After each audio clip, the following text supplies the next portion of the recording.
It is time to bring in Dr. Judy Wurtman. It's time for Food for Mood. Judy is the co-author of the Serotonin Power Diet. More information at serotoninpowerdiet.com. Also author of Simon Loses His Tummy, and just published Before Her Voice Was Still. Ladies and gentlemen, in the warm climate of Florida, here she is, Dr. Judy Wurtman. Good morning. Good morning to both of you, and I suspect that both of us are sitting in rooms with exactly the same temperature. That's right. Actually, my studio's warmer because I've got a heater behind me, and I've got it at 76 degrees in the studio. So. Oh, okay. It's probably much warmer than than where I am, which is about 69. So, because I think we probably have the AC on. Anyway, I hope it does get warmer for the holidays and people feel more comfortable. Oh, it's certainly so. Yeah, no, I was just going to say, it does sound promising. Right.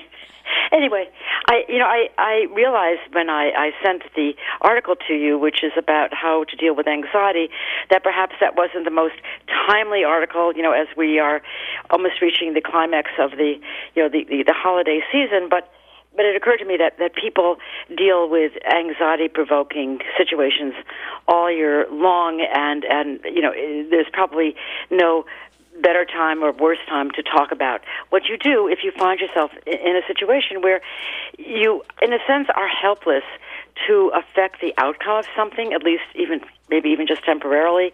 You're waiting for news about the outcome of a medical test or a follow-up, if you've had treatment for what might be a curable disease, but you're not really sure that you're there yet, or you're simply, waiting for to hear whether a loved one has arrived on a trip that might have been beset by bad weather conditions, and is a person really going to be delayed by 3 hours or 2 days or what have you? I mean, we all find ourselves in situations where we can't control what's going to happen, and we oftentimes find that our bodies, our brains are taken over by anxiety. And in fact, there are people who unfortunately deal with this all their lives. They suffer from something called generalized anxiety syndrome, or they have panic attacks when they are just submerged, as it were, in a feeling of great worry, and their heart starts racing, they start sweating, they feel hot, they feel cold, they feel nauseous. I mean, it's just really a dreadful feeling. And there have been a lot of suggestions as to how to deal with it, because it said if you go through life, you never really escape at some point that kind of worry. And it occurred to me that many of us just do this without even realizing it. I said I spoke to a friend recently who was polishing all of her mother's silver. Her mother certainly was not about to use the silver. Her mother just had a hip replacement, was going to into rehabilitation, and then probably would go home with someone to help her. But she certainly wasn't going to have dinner parties. That required her silver being polished. But her daughter felt that while she was doing this repetitive act of polishing the silver, she could distract herself from the worry that seemed to be consuming her. And there are many other suggestions on how you deal with anxiety. In fact, there's a whole body of information called distraction theory or distraction techniques, in which people are told that you can decrease your worry by meditating or listening to tapes of ocean waves rolling in and out off the shore, or just simply taking long, quiet walks, or maybe playing with your animals, just talking to friends, being with people so that you're not alone, you're not isolated in your worry. And these techniques really work. And in fact, they tend sometimes to work as well as drugs, medication, because you can take an antidepressant for anxiety, but it may take 4 to 6 weeks for it really to kick in. And if you're dealing with something that's happening today, that's not really very effective. Or you might take an anti-anxiety pill, otherwise known as a tranquilizer. Their whole group of drugs called benzodiazepines, but they tend to make people very drowsy, sort of logy. You can't really focus your mind on what you might have to do once you get the information that you're worried about, and they can be very addictive.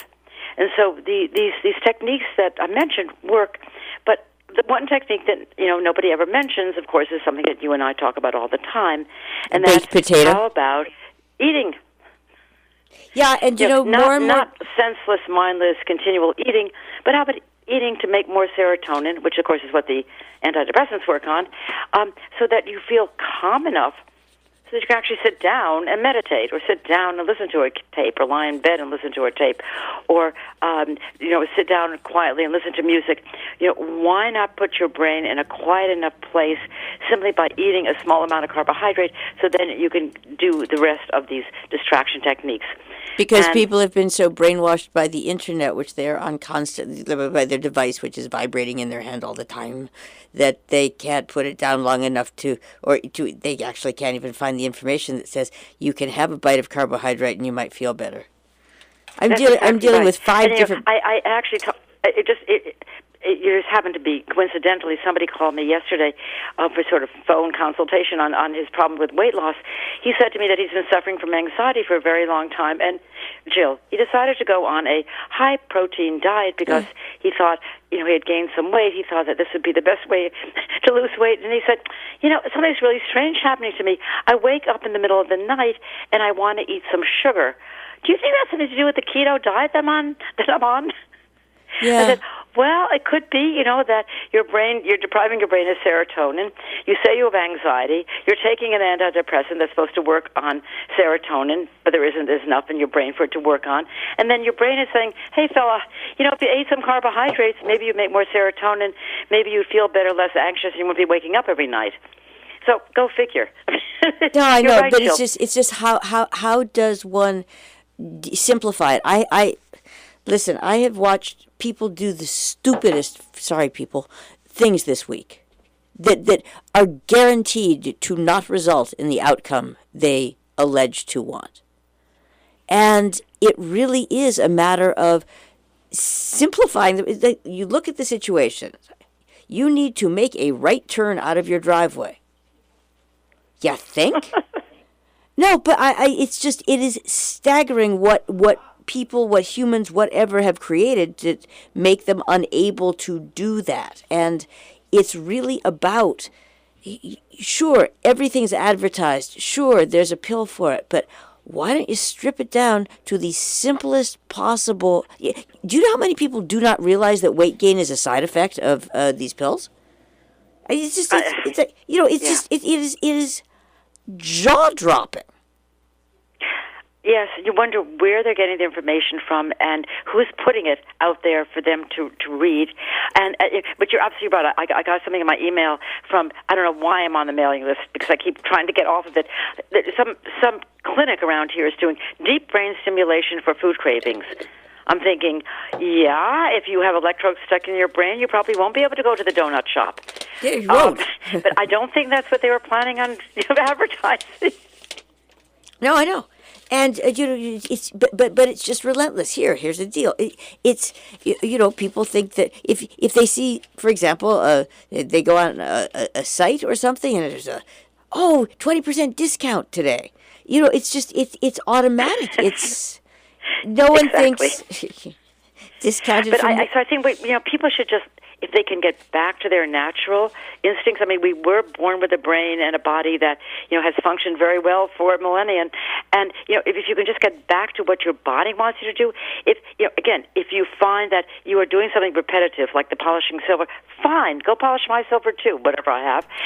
But that really helps. As if you find that, just knitting or rearranging your books or, something cleaning out your drawers or somebody taking a walk and counting leaves on the sidewalk. If that really helps decrease your anxiety, go for it. This is what your brain is telling you to do. And if your brain is telling you, gee, have a piece of bread and sit down and play some calming music, you're really going to feel better rather than taking these drugs and putting electrodes in your brain to help you. See, I knew we could get the scientists. Is there any possibility in 2020 that we might get back to basics? We're going to shoot for Probably that. Not. Oh, no. Oh, no, I have a plan. All right. Look forward to it. Anyway, have a happy holiday this coming week. We'll talk to you after Christmas. Bye-bye then. Thank you very much, Dr. Judy Wurtman, Food for Mood.